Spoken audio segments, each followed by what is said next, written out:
how do we use the spin tool? So going to select these, delete, go to add.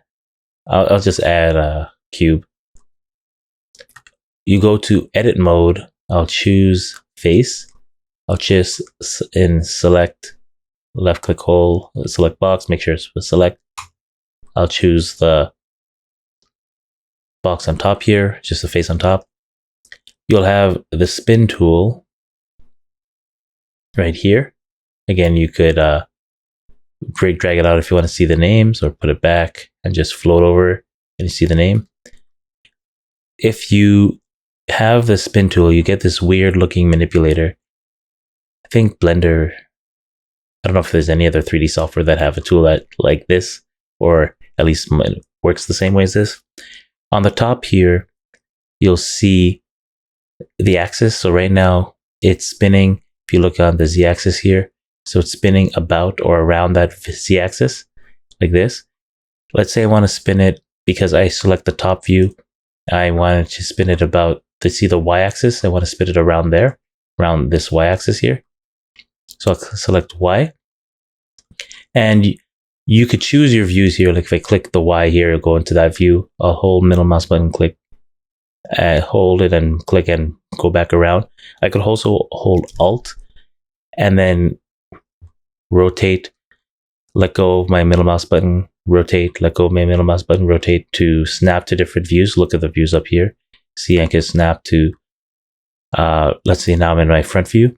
So if I'm in an orthographic view right now, like in the front view, and just middle mouse button, click and drag, I'll go back to perspective view. Again, another way is if you press the tilde button, or the button right under the escape key, or the one next to the left, next to the one key on your keyboard, like an American keyboard, and you have this option here. I want to go to the front, and it'll have this option like that. So now you see if I go on one of these plus signs, you'll see this circle. How to move where that circle is, you hold shift and right mouse button click, and then you see the center of that will move. Let's say I go around here. Now I could either go, if I plus side will go counterclockwise, this plus one will go clockwise. If I click this and drag, it will drag it around that pivot point where I selected it. You could then move this pivot point or continue drag. Well, if you let go, it will create another kind of like spin extrusion. So I'll just undo this to go back here, and I'll just click here and drag. And you have some options here before you commit by clicking, right? And then you could choose how many steps are in between or cuts there, right? The angle you could adjust, but you could also adjust it here by left clicking and moving it here. You'll see it adjust, that affects that. The center, you can move it here. Well, this is on the Y, so you don't see it. Or like that. And the axis, you could adjust that stuff too. But you also could adjust it here.